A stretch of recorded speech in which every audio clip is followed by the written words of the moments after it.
Welcome to Coffey Talk, real stories from real people. I'm your host, Kate Coffey-Bacon, and every Monday we'll sit down for honest conversations about successes, failures, and the lessons we learn from both. So grab your coffee, settle in, and let's talk. Hello and welcome back to Coffey Talk, where we focus on real stories that are told by real people. Today's guest is someone who has walked straight into the hard parts of leadership and rebuilt from within. Stephanie Clark has spent 2 decades in manufacturing and ERP, starting as an end user, then a consultant, and now a leader known for reorganizing broken systems from the inside out. She's proof that bold leadership doesn't always look flashy. It looks steady, it looks grounded, and it looks resilient. Stephanie, welcome to Coffey Talk. Thank you. I'm so excited to be here. I'm going to warn everyone right now, there probably will be some tears today because it's an emotional road for me. All right, well, I will be tearing right along with you. So let's start at the very beginning. Before the leadership titles and the big transformations, who was Stephanie Clark at the start of this journey? What led you into this world of manufacturing and ERP? So I actually started with a vision, weirdly enough. I have degrees in accounting and in decision science with an emphasis on manufacturing operations. I don't know why I love manufacturing, but just building things was cool to me. So I knew I wanted to do something with those two things. And I got a job as a cost accountant and manufacturing manager. Sounds weird, small company. But my first day on the job, they go, "Hey, we just bought this new ERP software and you're in charge." And it was Navision 1.0. I can't make Wow. it. Yeah, Okay. long. I'm old. Vintage. Yeah, vintage. I love it. So I fell in love with that software and said, "Hey, this is what I want to do." I became an implementation consultant. I was able to communicate with clients and make a difference with them, and that really empowered me. I was arrogant AF. I mean, I was a cocky little thing, and I knew how to serve my clients, and they loved me, but I did not know how to build teams. All right. So you've said that bold leadership isn't about a disruption from the outside, it's about rebuilding from within. So what moment in your career taught you that? Yeah, so I've got a bunch of them, and so let me kind of give you a quick framework, a little of not a framework, but kind of a path of what I've done. I've built Business Central nav practices starting from complete scratch. Company is brand new, practice is brand new. I've gone into a big organization where it was a new practice, some new piece that they didn't have before. And then I've gone into existing practices that were needing some help. And in all three, I've learned a lot of different things. But overall, I have learned it's hard no matter what. You've got to be the strong one. And it's just a path that needs different skill sets that I've had to evolve and learn over time. The hardest by far is rebuilding those ones that are needing some help. I would imagine for a team that is already fragile, having someone step into their space that is showing that strong leadership and even, that empathy of I know where you are and I'm here to help you move from one place to another. That's such a powerful picture of what it means to lead from the inside out. I want to dig into what that kind of leadership costs and what it builds. So we talked about before how you prioritize trust over popularity. That's a big one, right? So why do those values matter more than ever right now? So when we're dealing with clients, I had a client just the other day say to me, "Hey, we want you to tell us our baby's ugly. We need somebody who's being really honest with us and very blunt and direct about how we make things better." Clients pay for that. They're excited. Most humans aren't quite that open, especially when you're coming into a team that is already, like you said, fragile, maybe a little broken, things aren't as successful, and maybe they don't know why. Immediately, you're kind of on the opposite side from them. And so I'm a firm believer that you really have to clearly communicate, really paint your expectations up front. Everybody knows what to expect, but then be prepared because you're not always welcome, and your ideas and the thoughts about change, not everyone assumes you're coming with positive intent, and it's hard. It is really, really hard. I remember several years ago, I had a boss that came in a team that I was working on.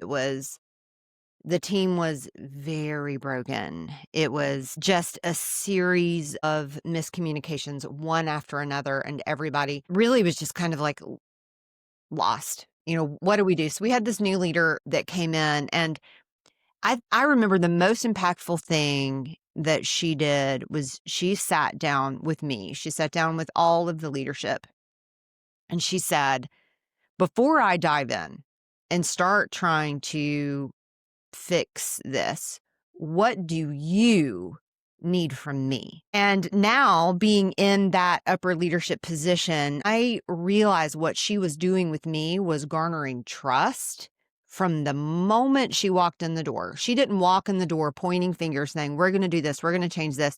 She sat down with me to get to know me. And at the time, I mean, I appreciated, and I do think it was genuine. I believe it was genuine what she did. But now I understand the why behind what she did.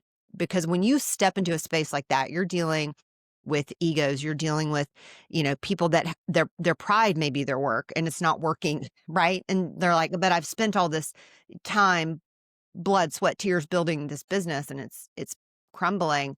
So you can't just walk in with hands on hips like ready to take over. You have to garner that trust and come in softly. And so that was my experience with a leader like that. And I have taken that into my spaces with my, with my employees. And there are some times where I'm like, I just feel like things are tense right now. What do you need? What do you need from me? Right. How do you need me to show up for you as a leader? In that time, my experience, and I want advice from you on this, like my experience is that is hard to stay grounded. It is hard to stay present when there's that much like turmoil going on around you. So how do you stay grounded when you're leading through a resistance, especially through people that might not want to change? So let me start with your leader did exactly the right thing, from my opinion. I didn't know that. The first time I went into a practice to try to help, I just assumed everybody would be on board because I'm coming in to help. And remember how I said I was kind of that arrogant and cocky, and yeah, so I didn't necessarily recognize early enough. And so immediately I'm the bad guy. And at the end of the day, want to be liked. I don't want to be hated. I mean, who does? But I also know that, again, being a change agent, really, really hard. So, yes, you've got to come in, you've got to listen, you've got to build relationships, and you have to get that just one or two people is all it takes to be an advocate. They need to see the vision that you're trying to get to and be part of it. Because also, again, at the end of the day, everybody wants to be part of something really cool and really successful. And if you can get a couple of people on board, they can help drown out the negative. And you're still going to have those people that are 100% resistant. I love the phrase positive intent. They're going to assume negative intent, and that you're not coming at this from the right place. And sometimes there are those you're not going to be able to overcome. But you got to recognize when that is happening as well. I do want to quickly mention, you are so right. You talk about just teams. You're coming in and you're kind of people take pride in their work. I'm a firm believer everybody only wants to do a good job. And if you apply that back to this NAV Business Central channel, you've got some of us who have been around a really long time. And our channel the last 10 years has gone through some mega change. And so you're coming in telling really experienced folks, we have to work differently. And what you've done the last 15, 20 years of your career isn't working anymore.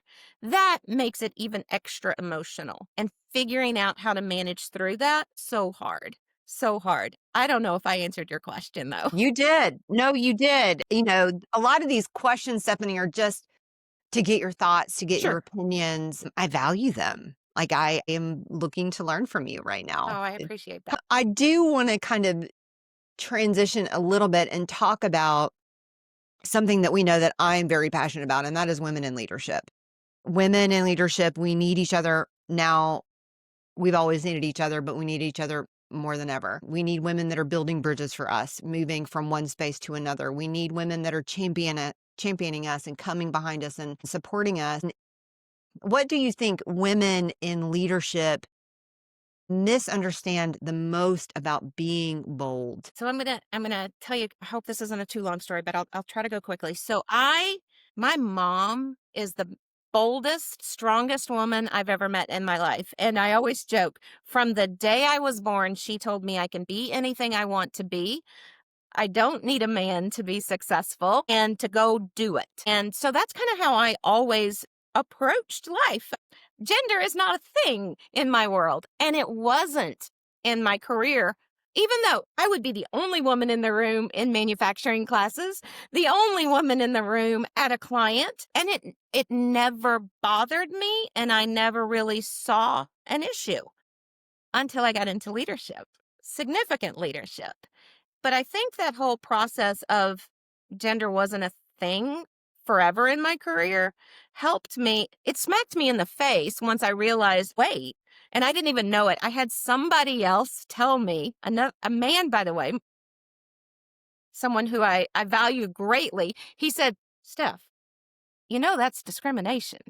I'm like, what? And he- I, I had no idea.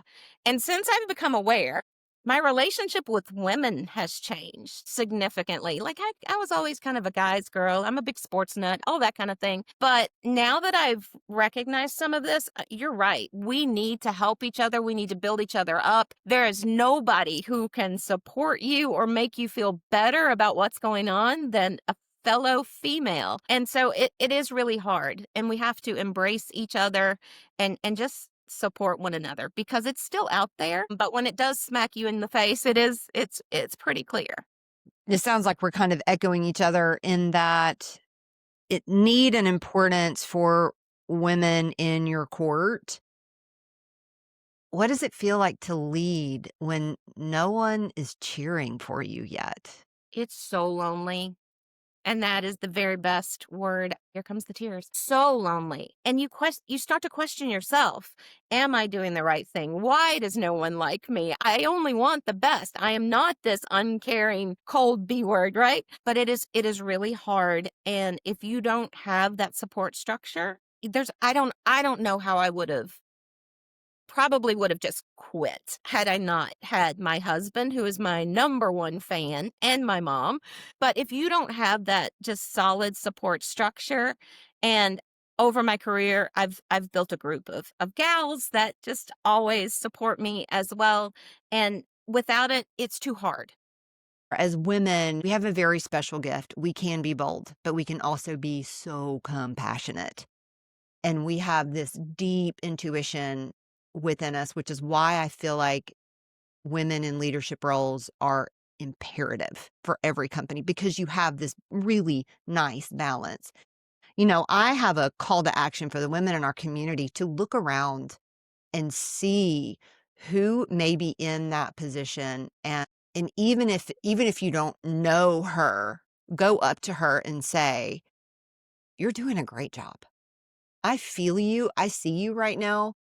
And, just that affirmation of you're doing a really great job. I'm going to challenge the women in our communities. If you're listening in your own communities, if you're not in Dynamics Channel, if you're listening, that's a call to action, a challenge I have for you. Who can you look around and notice and see who may be in that leadership position and just needs a gentle word? So Um, I'm going to tell Go you a ahead. quick story. Sorry to interrupt you. Go ahead. So I'm not going to say her name because I don't want to share too much, but she'll smile when she hears this. I had somebody on my team. She was a fellow leader. She was struggling, just really struggling, really rough day. And I said to her, what do you need from me? What can I give you that makes you feel better? And she goes, tell me I'm pretty. And I go, oh, of course you're beautiful. And so that kind of became our thing. It was almost a code word. It sounds kind of superficial at first, but it was a code word for just tell me I'm okay. And so now, even now, I'll see her, or I just saw her at the conference, and that's our thing. I'm like, oh, you're so pretty. You are just so pretty, and hug her. And that's our thing. Yeah. But that's what we should be doing for other women. It's not about being pretty, but you are doing a great job. You're wonderful. You're strong. You got this. I think we can safely call that space when you jump into a new role and maybe you're trying to establish that trust and you're establishing yourself as leader and trust and all of these things all at once. We can safely call that the messy middle, where you're starting and you haven't started moving to make those active decisions yet. There's a lot of push and pull during that time. I think bold leadership, you said lonely, it can be uncomfortable. Reorganizing a broken system is arguably harder than starting from scratch because you have a lot of egos. Not I don't use ego like in the bad sense of the word. So have a lot of care attached to it. Stephanie, if you could give one piece of advice to someone who's rebuilding something that others have maybe written off, what would that piece of advice be? I've mentioned this already, but it's worth reiterating. Listen first. And what your manager did, once I'd gone through this a couple of times, I go to every single person on the team, no matter the level, and I hear from them. How do you think it's going? What do you think works and what doesn't? And where can I best help? Start there. From those conversations, you're going to find those people who can believe that can become your true believers. They can buy into your vision. They're listening, they're open, they're willing, and build that structure. Those people, even if it's one or two, those people, I would argue that they're probably going to be your friends for life, but they are your lifeline getting through it because they're going to help you with others. They're going to share your story. They're going to help others understand, hey, I see positive intent coming from her.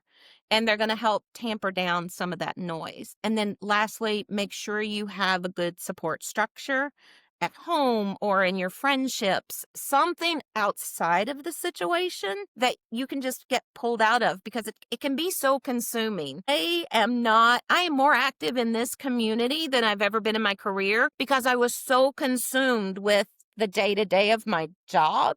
I didn't feel like I had time to participate. And I feel like now I've missed out on a bunch of years that I could have been doing great things. And so now I'm making up for lost time. But having both sides of that, critically important for your own just sanity. Wow, Stephanie, we've covered some ground. You are showing me that rebuilders can leave a stronger foundation. So I'm really grateful for your story today. I celebrate you and all that you've done. And thank you for reminding me about my own story. I saw myself in your story, and it was a very good reminder.